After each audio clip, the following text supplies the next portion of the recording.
নামাজ কলমা তো ছেড়ে দিয়েছো, এর কারণ এটা নয় যে তুমি বেনামাজি। তোমার নামাজ কলমা ছাড়ার কারণ ভিন্ন।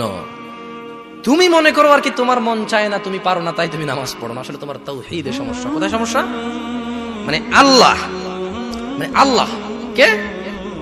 আল্লাহ তিনি যে তোমার হিসাব নিতে সক্ষম এবং তিনি যে তোমার হিসেব নিবে, তুমি এটা পরিপূর্ণভাবে বিশ্বাস করো না, তাহলে তো তুমি নামাজ পড়তে। তুমি মনে করো আর কি তুমি নামাজ পড়ছো না, তুমি গাফেল। এই জন্য তোমাকে বলেছি আল্লাহকে ভয় করতে হবে। ফর এক্সাম্পল, আল্লাহ নামাজ ফরজ করেছে। কে নামাজ ফরজ করেছে? আল্লাহ। মুয়াজ্জিন আজান দেয়, তুমি নামাজ পড়ো না। তুমি মনে করো তোমার দান সাদাকা তোমাকে উদ্ধার করবে? তোমাকে ভুল শিখিয়েছে।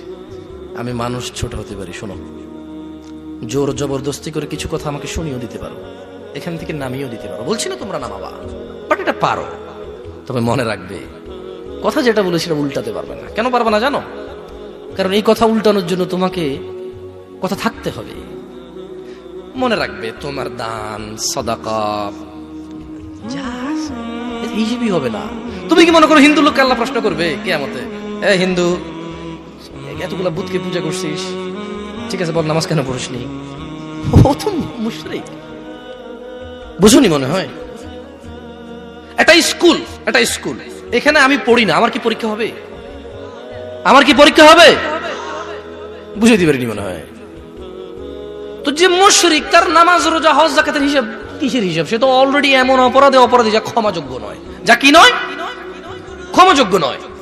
একজন বেনামাজি মানুষ, সে মনে করে নামাজ না পড়া শুধু নামাজ না পড়া, অথচ আল্লাহর নবী, যে একটু আগে বললাম, আল্লাহ বলেছে যদি তোমরা আল্লাহর ভালোবাসা পেতে চাও তাহলে রাসূলের অনুসরণ করো।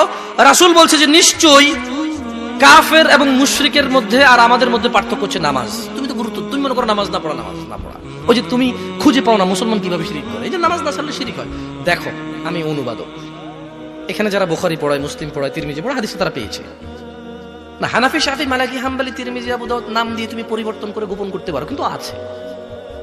ফয়সালা তো আল্লাহ করবে যে এভাবে হয় নাকি সিস্টেম, ইসলামকে বিভক্ত করা এবং কিয়ামত দিবসে রাসূলের অনুসরণের বাইরে কোনো অনুসরণের হিসাব নেওয়া হবে কিনা, সেটা তো আল্লাহ ফয়সালা করবে। আমি তুমি এখন